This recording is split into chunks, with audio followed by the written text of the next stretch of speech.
Bolivian youth rally in the Tropic of Cochabamba to support the movement towards socialism party. Venezuelan authorities condemn recent U.S. sanctions against the state-owned airline. And history could be made in Ireland's general elections. Hello and welcome to Telesur English. I am Estefania Bravo in Quito, Ecuador. This is From the South. The youth from Bolivia's Tropic of Cochabamba rallied in Chimoré to call for an end to the political persecution of mass IPSP leaders. These youth groups are also demanding respect for human rights by the de facto government during the electoral campaign ahead of May 3rd's general election. Ousted President Evo Morales called in to the rally to show his support and gratitude for the youth movement. This event comes a day before a mega rally in Sacaba on Sunday, where the mass candidates Luis Arce and David Choquehuanca will join unions, campesino and indigenous movements of the region. We will show our strength and our courage. All of you who have come out here today. Long live the democratic and cultural revolution. Long live the youth of the 6 federations of Tropic of Cochabamba. Long live Bolivian youth. ¿Cuándo, compañeros? ¿Cuándo? ¿Cuándo, carajo? Our correspondent in Chimoré, Camila Escalante, has more. Camila.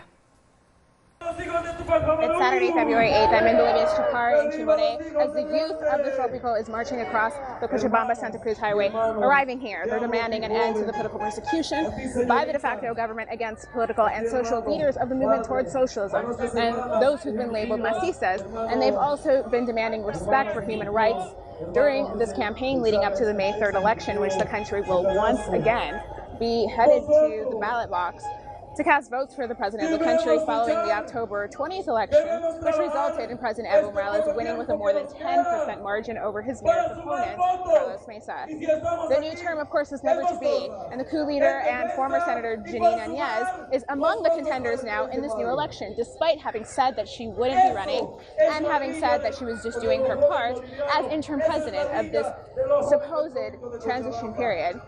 Taking on her and the other coup leaders will be mass candidates Luis Arce and David Choquehuanca. They will be holding a mass rally tomorrow.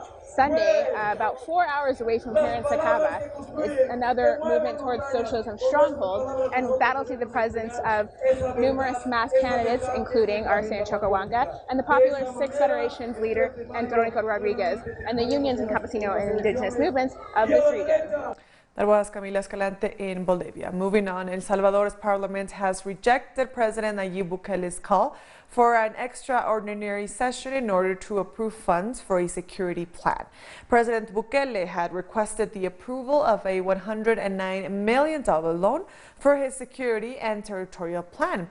The request was rejected by a vast majority of assembly members. The head of state then threatened the assembly members with implementing Article 87 of the Constitution, which recognizes popular uprising in El Salvador in order to reestablish constitutional order. If the parliament does not call for an extraordinary session this Sunday, the ruling party has yet to explain exactly how the money will be used. This week, state-owned Venezuelan airline Conviasa was the latest victim of sanctions at the hands of the U.S. government. But despite this, the Ministers of Industries and National Production, Tarek El Aissami, has assured that the airline will continue to operate normally. To all our passengers, to our workers who have trusted in Conviasa, we give you our word. Conviasa will continue to operate normally. Despite these measures, these imperialist threats will not disturb our airline operations. And I want to thank General Falakez Arjuana for his work in strengthening our airline. El Aissami also highlighted that the airline has been carrying out humanitarian work, being an instrumental tool in both the return to the homeland repatriation plan and the Milagro mission. These sanctions are beyond unacceptable, since Conviasa is the airline that carries out a deeply humanitarian plan, the return to the homeland plan, through which we have repatriated over 20,000 of our Venezuelan brothers and sisters who were living in danger across Latin America. They were brought back home in these very planes. The Milagro mission, which brings in patients from the region to have eye surgeries, also depends on Conviasa. The U.S. government has committed yet another grave mistake because they listen to what the right-wing opposition has to say, despite their many failures. Still in Venezuela, the Russian Foreign Minister Sergei Lavrov ended his visit to the country with an expression of strong support for the government's dialogue with the opposition. We confirm our full support for President Nicolas Maduro and the Venezuelan government in their efforts to promote national dialogue and include all sectors of Venezuelan society. We have seen how this principled process is supported by all sectors at the round table, where both the government and the opposition are represented. And the most important thing, which was confirmed by President Maduro and the other government leaders I have spoken to, is that this national dialogue is open to all other sectors of society too. On Thursday, fugitive Colombian Senator Aida Merlano, who is now detained in Caracas, said that President Iván Duque was trying to kill her. Let's have a look. The Aida Merlano case brought together Venezuelan, Colombian and international media. Venezuelan authorities had already stated that she had a large quantity of information and was willing to deliver it. So they held a special hearing. No one knew what she would say. My desperation led me to make the decision to look for refuge in this country, as I am persecuted by the president of my country, Iván Duque, with the intention to kill me following the leak organized by a leading political class in the country. Merlano denounced a plot to kill her, abuses and a ring of corruption which implicates all Colombian presidents from Uribe to Iván Duque. This led her to escape. I was a witness to the high sums of money invested in these campaigns.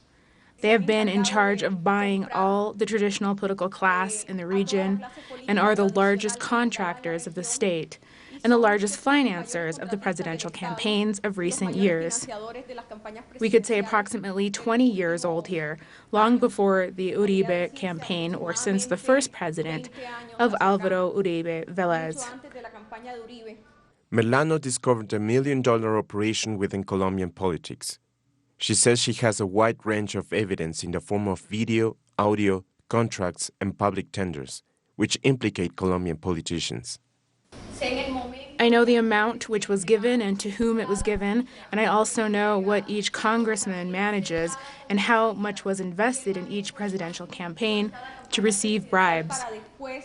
Merlano doesn't trust the Colombian justice system and fears for her life. She asked for help from the Bolivarian government to protect her and take the case to international bodies. I ask the president of this country to please, this case must be taken to the international courts and bodies. Please help me because I'm the victim of the government of the Republic of Colombia, headed by Iván Duque.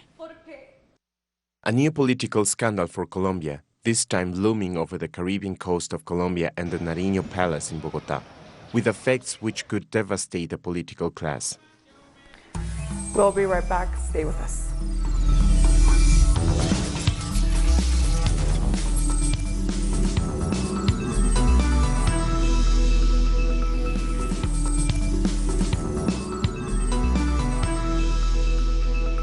Welcome back to From the South. Haitian government and opposition representatives have resumed negotiations to solve the country's crisis. This is the second time this year that Haitian politicians have resumed their negotiations after the talks held late in January ended without any concrete agreements. The restarting of these talks coincides with the anniversary of the overthrow of Jean-Claude Duvalier and the end of the dictatorship started by his father, François Duvalier, in 1957. 2020 is a year of elections in the Dominican Republic, beginning with the local elections next weekend. These will be an indicator ahead of the presidential election in May. Just a week to go, and the Dominican Republic is getting ready for its municipal elections. There is no more important day than Election Day, because people know that is when all citizens are equal, and that sense of equality needs to be protected. More than 64,000 electoral military police will be on duty. The Electoral Board is getting the voting centers and the ballots ready for the local elections of the 16th of February. So what is the political outlook? These municipal elections are complicated because in the capital the race is very close. The two main parties, the PLD and the PRM, are neck and neck in the polls for mayor. In the case of Santiago, which is a very important province, the PLD candidate, Abel Martinez, does have a clear lead. Automated voting will take place alongside manual votes. 18 municipalities with their 58 districts will use the automatic system, while the other 140 municipalities with 178 districts will be manual. The Dominican Republic is one of the few countries in Latin America where there has been no rupture in political class. The traditional party system remains intact, even though it's discredited and has lost people's trust. Mayors and local councillors will be elected in 32 provinces, 158 municipalities and 235 districts. In all, 3,849 posts are up for elections by nearly 7.5 million voters at over 16,000 polling stations.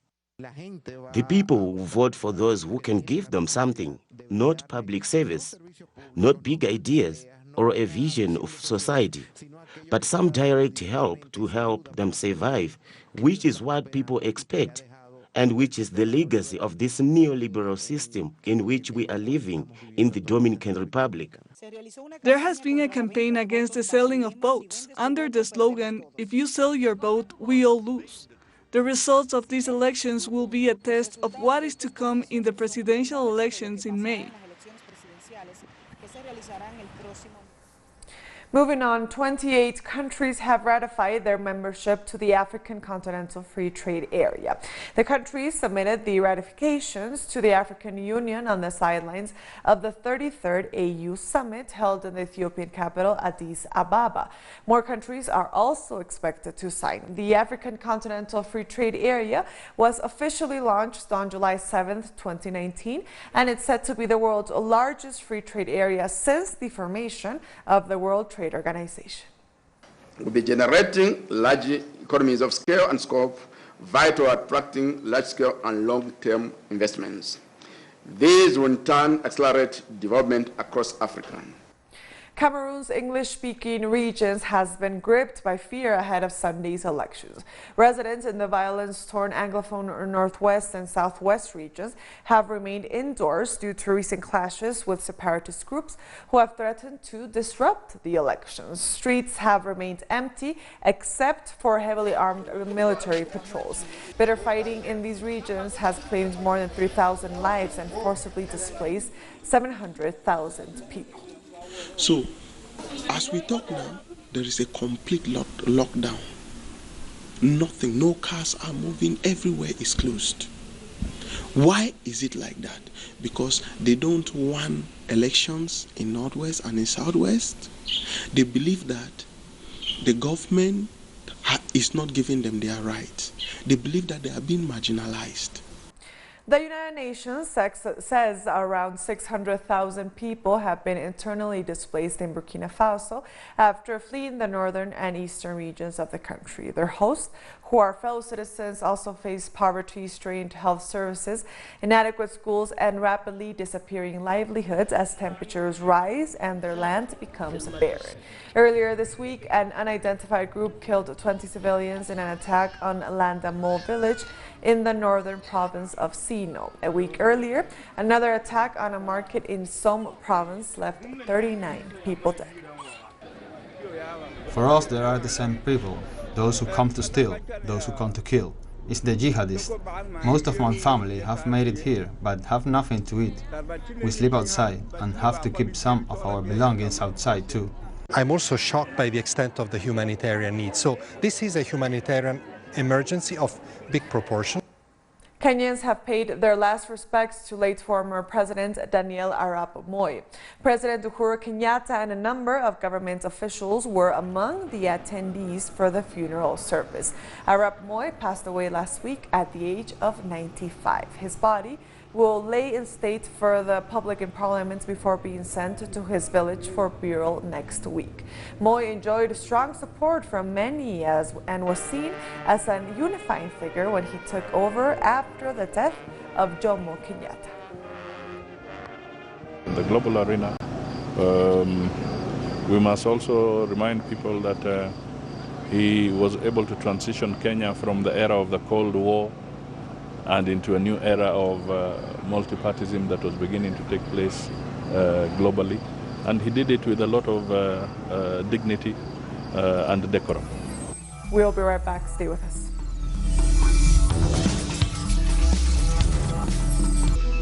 Welcome back to From the South.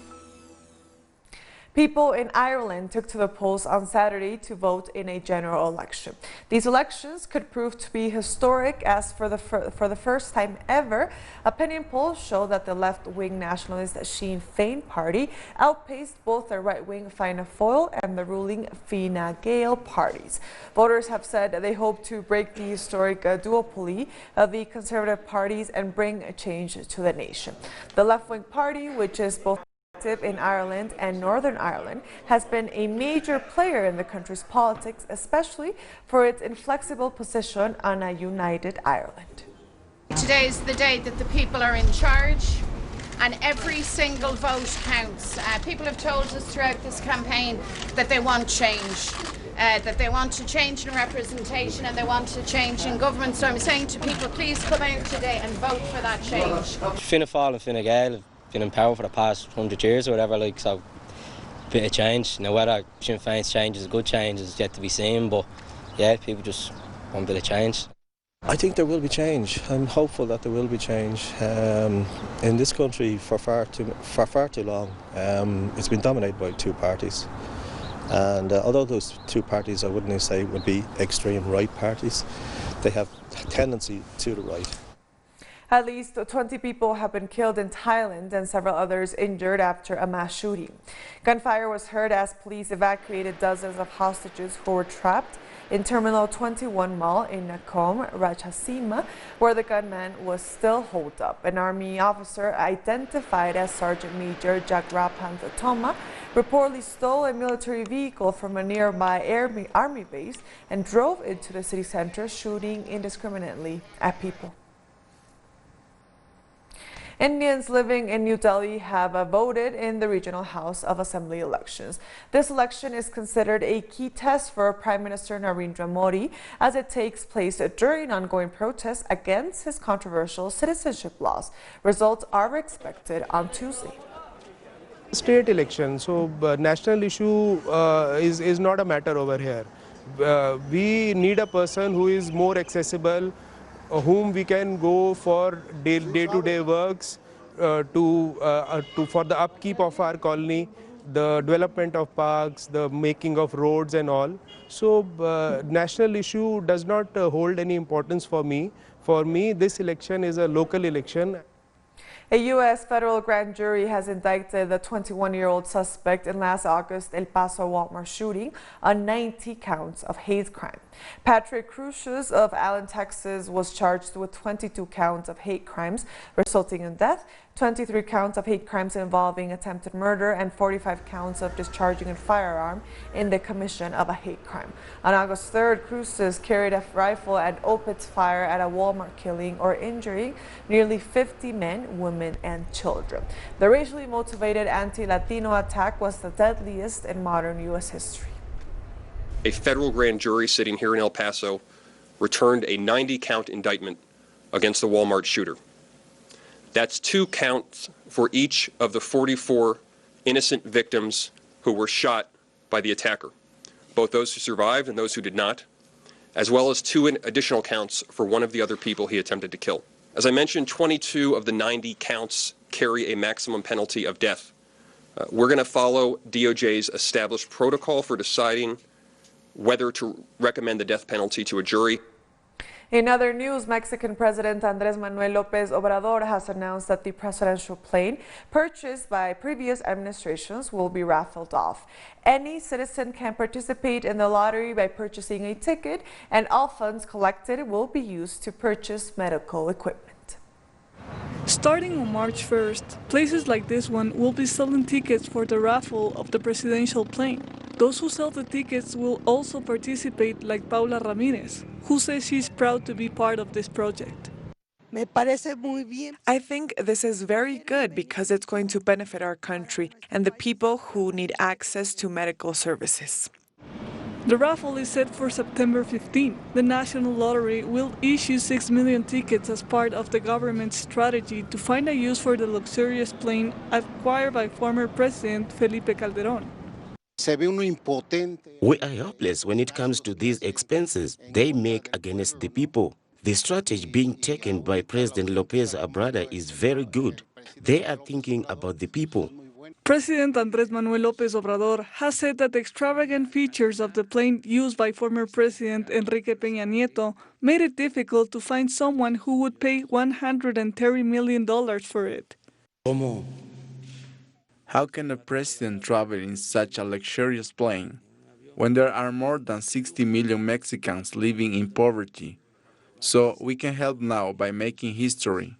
The newly created Institute to Give People Back What Was Stolen will establish a common pot of 2 billion pesos, which amounts to $100 million, which will be divided in 100 equal value prizes.